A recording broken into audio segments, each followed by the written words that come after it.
चुनाव एक ऐसी चीज है जो किसी देश में भी होता है, वहां पब्लिक बड़ी दिलचस्पी से उसमें हिस्सा लेती है। लेकिन बेलारूस में 2025 के चुनाव में ऐसा बिल्कुल भी नहीं दिख रहा है। बेलारूस की राजधानी मिन्स्क की सड़कों पर उम्मीदवारों के बड़े बड़े पोस्टर आपको कहीं नहीं दिखेंगे। चुनाव प्रचार ना के बराबर है। यूरोप के आखिरी तानाशाह के रूप में जाने जाने वाले अलेक्जेंडर लुकाशेंको तानाशाही में उत्तर कोरिया के सुप्रीम लीडर को टक्कर दे रहे हैं। उनके समर्थक चुनाव को बेलारूस की स्वतंत्रता की मिसाल बताते हैं, वहीं विरोधी इसे मजाक कहते हैं। लुकाशेंको को खुद इस प्रक्रिया में दिलचस्पी नहीं है। उन्होंने हाल ही में कहा था कि उनके पास चुनाव अभियान पर ध्यान देने का समय नहीं है। आपको बता दें कि 1991 में जब सोवियत संघ टूटकर 15 देशों में बटा तो उनमें से एक बेलारूस भी था।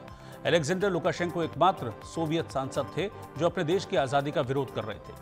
1990 का दशक बेलारूस के लिए आपराधिक गिरोह, तेजी से बढ़ती महंगाई और पंगु अर्थव्यवस्था के साथ एक निराशा वाला समय था। ग्रामीण पृष्ठभूमि से आने वाले लुकाशेंको ने स्थिरता की पेशकश की और 1994 में सत्ता संभाली। जब लुकाशेंको ने जीत हासिल की तो उनकी उम्र 39 साल थी।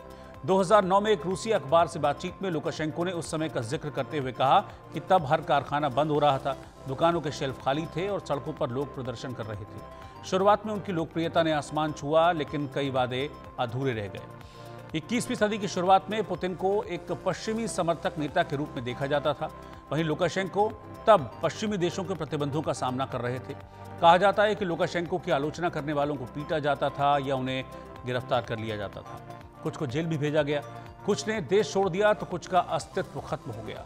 मीडिया रिपोर्ट्स के मुताबिक जर्मनी की ब्रेमेन यूनिवर्सिटी के शोधकर्ता निकोले मित्रोखिन ने कहा कि लुकाशेंको की तानाशाही को बरकरार रखने में पुलिस और खुफिया अधिकारियों ने मदद की, जो मुख्य रूप से ग्रामीण इलाकों से आते थे और आम कर्मचारियों से ज्यादा वेतन पाते थे। एक्सपर्ट्स का कहना है कि लुकाशेंको के नेतृत्व में बेलारूस एक मिनी सोवियत संघ बना रहा।